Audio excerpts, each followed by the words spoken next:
सहारनपुर के मैनपुरा में आयोजित वंचित शोषित जागरण महारैली में यूपी सरकार की कैबिनेट मंत्री ओपी राजभर ने ताबड़तोड़ बयान देते हुए माहौल गरमा दिया। उन्होंने कहा है कि सहारनपुर से लेकर पूरे यूपी में शिक्षा ही समाज की असली ताकत है और 2027 में राज्य में पूर्ण बहुमत की सरकार बनना तय है। बिहार चुनाव में एनडीए की जीत को जनता का भरोसा बताया। आतंकवाद पर कड़ा रुख अपनाते हुए कहा, विदेशी ताकत देश को कमजोर नहीं कर सकती। विपक्ष पर निशाना साधते हुए बोले, विरोध का चश्मा उतारो और बदलता यूपी देखो। कि आज वंचित शोषित जागरण महारैली थी, जिनको आजादी के बाद शिक्षा का महत्व, सरकार की योजनाओं की जानकारी न होना, शिक्षा के महत्व को न समझना, उनको जागृत करना हमारा उद्देश्य है।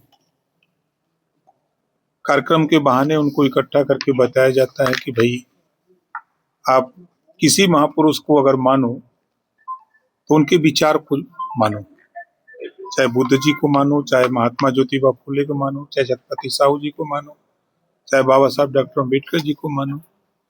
तो सभी लोगों ने एक ही बात कही है कि शिक्षित हो, संगठित हो, संघर्ष करो। जब शिक्षा होगी तभी संगठित रहोगे और संगठित होकर के अपने अधिकारों के लिए लड़ो।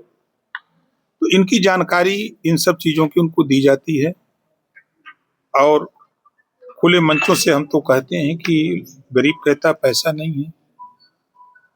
हर घर में 3 गो 4 गो 5 गो मोबाइल है, तो मोबाइल रिचार्ज कराने के लिए अगर पैसा है तो शिक्षा के प्रति बच्चों को भी रिचार्ज कराने की व्यवस्था आप करो, उसकी भी व्यवस्था करो। इन्हीं सब चीजों की जानकारी देने के लिए हम लोग रैली, जनसभा, सभा, चौपाल लगा के करते हैं। ये मोदी जी के कामों के बदौलत और वहाँ नीतीश जी के जो सुशासन से लोगों में एक विश्वास जगा है। जो आरजेडी का जो जंगल राज था, उस जंगल राज को समाप्त करने के लिए लोगों ने वोट दिया। आरजेडी प्रमुख लालू यादव की जो है बेटी ने जो राजनीति छोड़ दी, क्या कहेंगे? अब देखिए, बहुत लोग छोड़ देंगे, उन्हीं की बेटी ही नहीं, बहुत लोग छोड़ देंगे, बहुत लोग जुटेंगे। ये तो राजनीति है, चलती हुई ट्रेन है, तो उतरना चढ़ना तो काम है।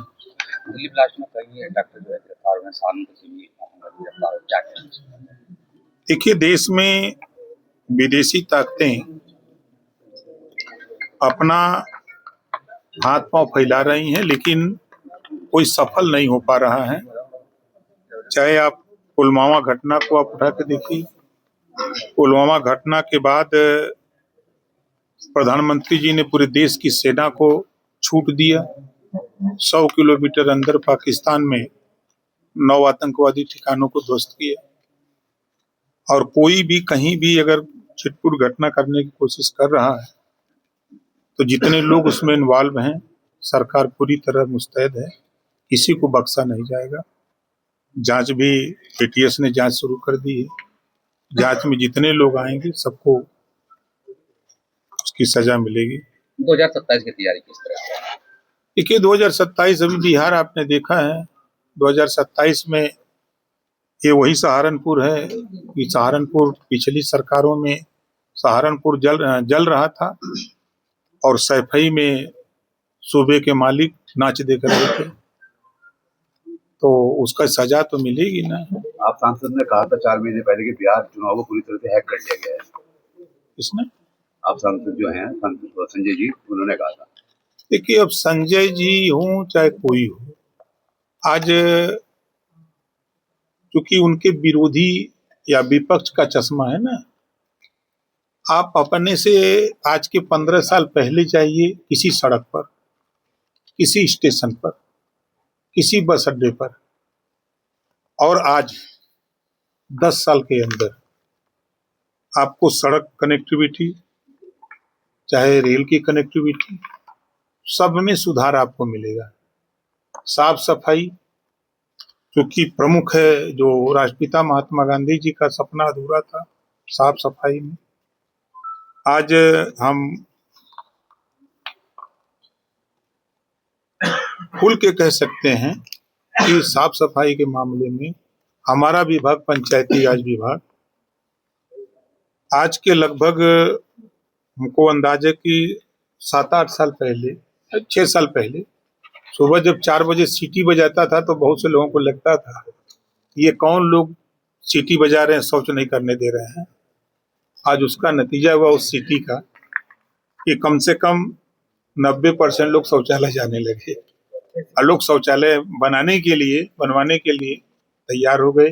जब प्रधानमंत्री जी ने लाल किले से कहा कि हर घर शौचालय देंगे, यही विपक्ष कहा था कि प्रधानमंत्री जी को लाल किले से शौचालय की बात नहीं करनी चाहिए।